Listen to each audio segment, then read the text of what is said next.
മന്ത്രി വീണ ജോർജിനെതിരെ Facebook post ഇട്ട പത്തനംതിട്ട ജില്ലയിലെ ഏരിയ കമ്മിറ്റി അംഗം പുറത്ത്. ഇരവിപേരൂർ ഏരിയ കമ്മിറ്റി അംഗം എൻ രാജീവിനെതിരായാണ് നടപടിയുണ്ടായത്. മുൻ പഞ്ചായത്ത് പ്രസിഡന്റും CWC ചെയർമാനുമായിരുന്നു രാജീവൻ.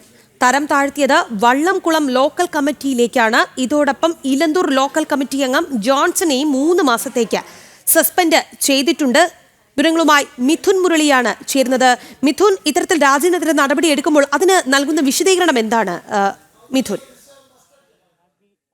മെഡിക്കൽ കോളേജ് കെട്ടിടം തകർന്ന സംഭവത്തിന് പിന്നാലെ ആരോഗ്യമന്ത്രി വീണ ജോർജിനെതിരെ ആരോഗ്യമന്ത്രിയുടെ മണ്ഡലത്തിലെ തന്നെ CPM നേതാക്കൾക്കിടയിൽ നിന്നും വലിയ അഭിപ്രായ വ്യത്യാസങ്ങൾ ഉണ്ടായിരുന്നു. പാർട്ടിയിലെ വലിയ പടലപ്പിണക്കങ്ങൾ നിലനിൽക്കുന്ന സാഹചര്യത്തിൽ തന്നെയാണ് മുതിർന്ന പ്രാദേശിക നേതാക്കന്മാർ മന്ത്രി വീണ ജോർജിനെതിരെ രംഗത്തെത്തുകയും സമൂഹ മാധ്യമങ്ങൾ വഴി മന്ത്രിക്കെതിരെ പോസ്റ്റുകൾ ഇടുകയും ചെയ്തത്. ഇതിനെതിരെ നടപടി വേണം എന്നുള്ള ആവശ്യവുമായി മന്ത്രിയെ പിന്തുണയ്ക്കുന്ന ഒരു വിഭാഗവും, അതല്ല ഈ ആരോഗ്യ മേഖല തീർത്തും പരിതാപകരമായ അവസ്ഥയിലേക്ക് പോകുന്നതിന് കാരണം മന്ത്രി വീണ ജോർജ് തന്നെയാണ്. കഴിഞ്ഞ കാലങ്ങളിൽ വലിയ രീതിയിലുള്ള പരാതികൾ ആരോഗ്യ മേഖലയെ സംബന്ധിച്ച് ഉണ്ടായിട്ടുണ്ട്. അതിന് മന്ത്രി മറുപടി പറയണം തുടങ്ങിയ കാര്യങ്ങളുമായി മറ്റൊരു വിഭാഗവും തമ്മിലടിക്കുന്ന സാഹചര്യമാണ് പത്തനംതിട്ട CPM ഉണ്ടായത്. ഇതിന്റെ അടിസ്ഥാനത്തിൽ കൂടിയാണ് ഇപ്പോൾ ഈ 2 ആളുകൾക്കെതിരെ നടപടി ഉണ്ടായിരിക്കുന്നത്. ഇരവിപേരൂർ ഏരിയ കമ്മിറ്റി അംഗം എൻ രാജീവിനെതിരെയാണ് ആദ്യത്തെ നടപടി. ഇദ്ദേഹം CWC മുൻ ചെയർമാനാണ്, മുൻ പഞ്ചായത്ത് പ്രസിഡന്റാണ്. ഇദ്ദേഹത്തെ വള്ളംകുളം ലോക്കൽ കമ്മിറ്റിയിലേക്ക് തരം താഴ്ത്തിയിട്ടുണ്ട്. ഇരവിപേരൂർ ഏരിയ കമ്മിറ്റി അംഗമായിരുന്നു. അദ്ദേഹത്തെ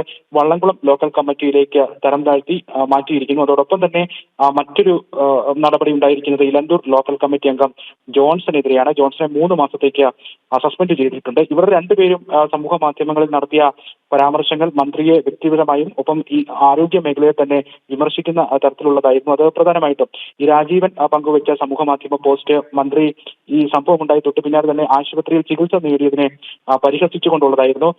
ഇലന്തൂർ ലോക്കൽ കമ്മിറ്റി അംഗമായ ജോൺസൺ ഫേസ്ബുക്കിൽ പോസ്റ്റ് ഇട്ടത് വീണ ജോർജിന് മന്ത്രിയായിട്ട് പോയിട്ട് MLA ആയിട്ട് പോലും ഇരിക്കാനുള്ള യോഗ്യത ഇല്ല എന്നുള്ളതായിരുന്നു ജോൺസന്റെ പോസ്റ്റ്. ഇങ്ങനെ ഇവരെ പിന്തുണച്ചുകൊണ്ട് നിരവധി പ്രാദേശിക CPM അനുഭാവികളും നേതാക്കന്മാരുമെല്ലാം ഈ ഫേസ്ബുക്ക് പോസ്റ്റുകൾക്കടിയിൽ ഈ 2 ആളുകളെ പിന്തുണച്ചുകൊണ്ട് മന്ത്രിക്കെതിരെ പരാമർശങ്ങളുമായി രംഗത്തെത്തുകയും അത് വലിയ പൊട്ടിത്തെറിയിലേക്ക് പത്തനംതിട്ട CPM തന്നെ വലിയ വിഭാഗീയത പുറത്തേക്ക് വരുന്നതിനും കാരണമാവുകയും ചെയ്തിരുന്നു.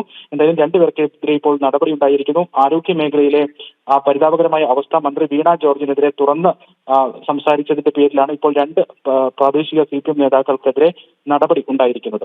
മിഥുൻ, മന്ത്രി വീണ ജോർജിനെതിരെ ഫേസ്ബുക്കിൽ പോസ്റ്റ് ഇട്ട പത്തനംതിട്ട ജില്ലയിലെ ഏരിയ കമ്മിറ്റി അംഗം പുറത്തായിരിക്കുന്നു എന്നുള്ള വാർത്തയാണ് പുറത്ത് വരുന്നത്. എൻ രാജീവിനെതിരെയാണ് നടപടി ഉണ്ടായത്. മുൻ പഞ്ചായത്ത് പ്രസിഡന്റും CWC ചെയർമാനുമായിരുന്നു ഈ രാജീവൻ. തരം താഴ്ത്തിയത് വള്ളംകുളം ലോക്കൽ കമ്മിറ്റിയിലേക്കാണ്. ഇതോടൊപ്പം തന്നെ ഇലന്തൂർ ലോക്കൽ കമ്മിറ്റി അംഗം ജോൺസണെയും 3 മാസത്തേക്ക് സസ്പെൻഡ് ചെയ്തിട്ടുണ്ട്. മിഥുൻ മുരളിയാണ് വാർത്തയുടെ വിശദാംശങ്ങൾ നൽകിയത്.